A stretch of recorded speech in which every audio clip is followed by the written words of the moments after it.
Hi, I'm Tony Buti, the Multicultural Minister in the West Australian State Labor Government. We've got another episode of the Multicultural Cooking Series, and today we've got a real treat because we've got an expert in Japanese cuisine. We've got Nobu and we've got Naoko, who's assistant. Nobu, where do you work?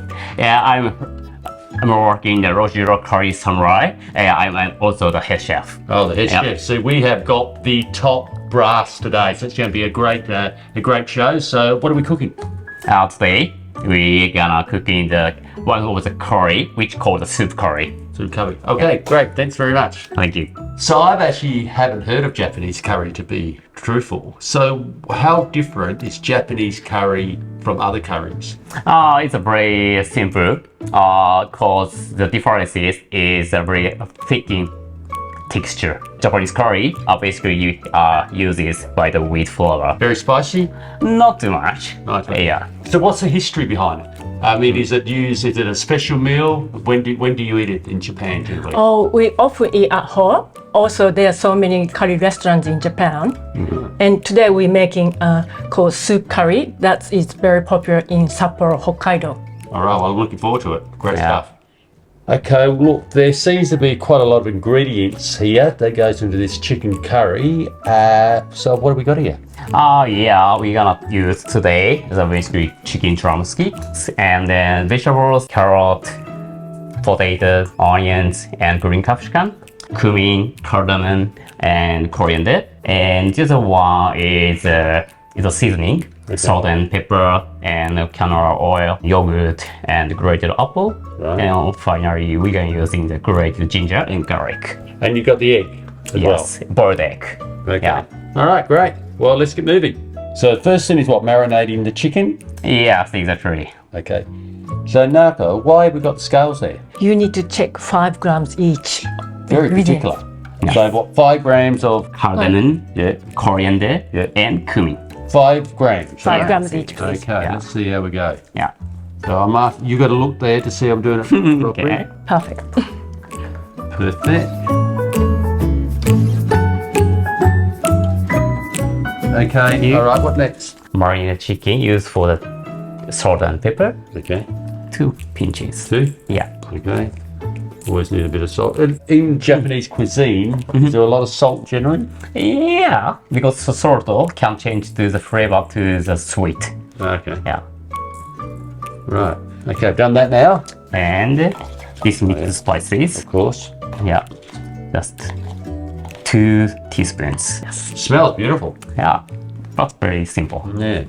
Well, yeah, simple for you. Yeah. Not for me. All right. Yeah. Okay, done. Beauty. All right. You can take over now. Yeah.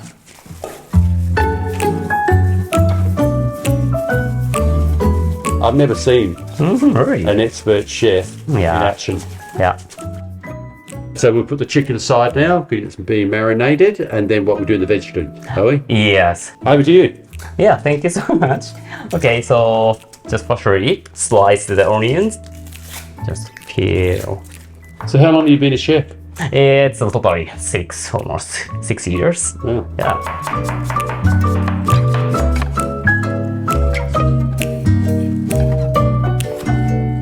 So in Japan, is rice one of the staples of your diet? Yes. Yeah? So you would eat rice every day? I said yes every day, every morning. So you have rice in the morning, like for breakfast? Breakfast. Wow. How would you eat it? Is it? Sometimes with rice. Also, we have a food called natto, sticky beans, which is very popular in Japan. And yeah, with miso soup as well. Right. So you have that for breakfast. Okay. So would you have 3 cooked meals a day? Is it? Yeah. And sushi, like, most Westerners think of sushi. Yeah. Is that very popular in Japan, or it's just us Westerners think it is? Mm-hmm. It is popular? Yes, of course. Yeah, sushi, ramen, also curry. Okay. Yeah, I think the top of the 3 is Japanese national food. Good. Okay, looks like we get to the serious stuff now. So we're going to be doing a bit of cooking, a bit of frying. So what do we do first? Yeah, cooking the onion first. All right. Okay. Yeah. So you've got that in there. So, Yeah. It's on there. Ginger, and garlic. Okay. I love your, what do you call that, a frying pan? Or what is that? Yeah. Love it. Because a little bit slower. Is that a typical Japanese frying pan? Or- Yeah. And then you got the onion, right? Yeah. Okay.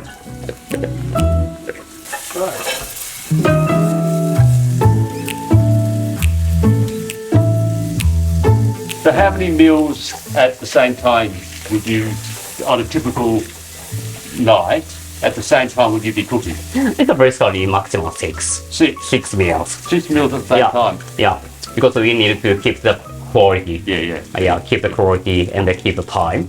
Yeah, it's a good for the 6 meals. It's better. Right. Yeah. So what part of Japan you from?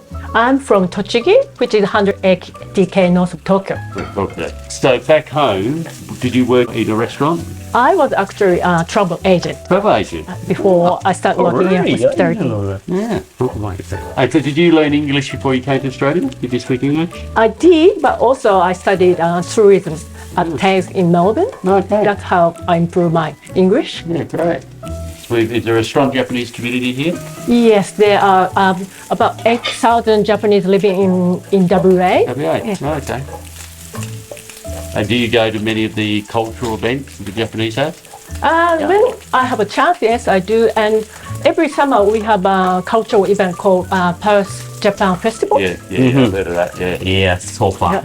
It Started since 2013, I think. Yeah, it's getting bigger and better. Yeah, great. Okay, so how are we going, Nobu? We got the browning of the onions there. Yeah, Yeah, the onion needed to make the deep brown. deep brown. Yeah, which means so change to the sweet flavor. Okay. Change to that. All right, so the brown, okay, the more brown, the sweetness comes out, right? Yeah, Okay. exactly. All right. Oh, look at that. I know you eat with chopsticks, but I didn't know that you actually cook with chopsticks. Yeah, this size is very easy to control. Yeah, okay. Yeah.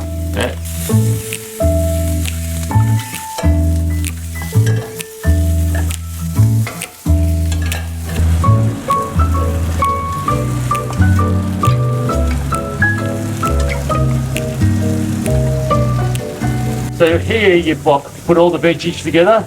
Yeah. So the veggie pieces are pretty thick. Yeah, after the boiling, Yeah. it's a very good change to the very good texture. Yeah. Yeah, no, it's great. Yeah. Lovely. Yeah.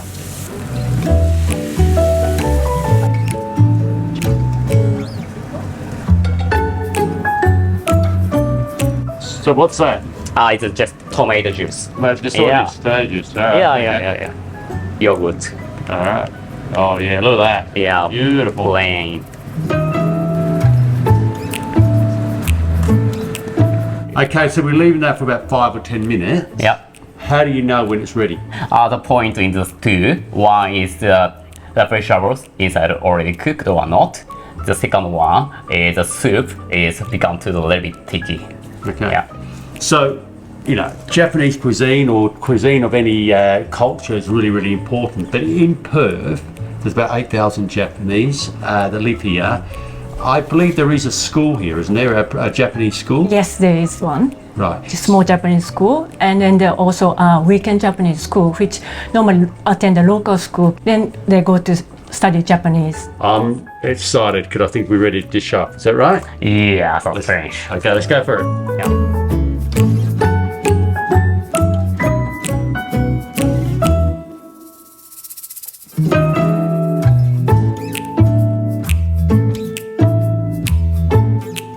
This looks beautiful. Thank It looks you. beautiful. It smells beautiful. Thank you. I hope it tastes as beautiful. I'm sure it will. So before we start eating, we say itadakimasu. Itadakimasu. Itadakimasu. Thank you. Okay, let's give it a go. Rice into the soup. All right. Yeah. All right. Yeah. Itadakimasu. Itadakimasu. Oh, God. That is incredible. Oh, my pleasure. Thank you very much. For you. So what do we say? 美味しい. Oishi. Buti. Thank you very much. Now have a bit of the chicken. Let's Yeah. have a bit of the chicken. Yeah. Oh, that is Yeah. incredible. Oh, God. That's so tender. Is it sweet? Thank you. Nobu and Narko, thank you very much for coming up to my house today to cook this incredibly beautiful Japanese cuisine.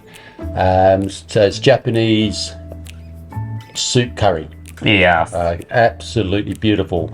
So folks, this is another episode in our multicultural cooking series, and I hope you've enjoyed it.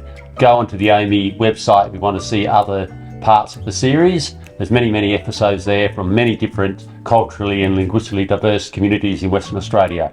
Thanks very much, and thank you once again. My pleasure. Thank you so much. Thank you. Thank you for having us.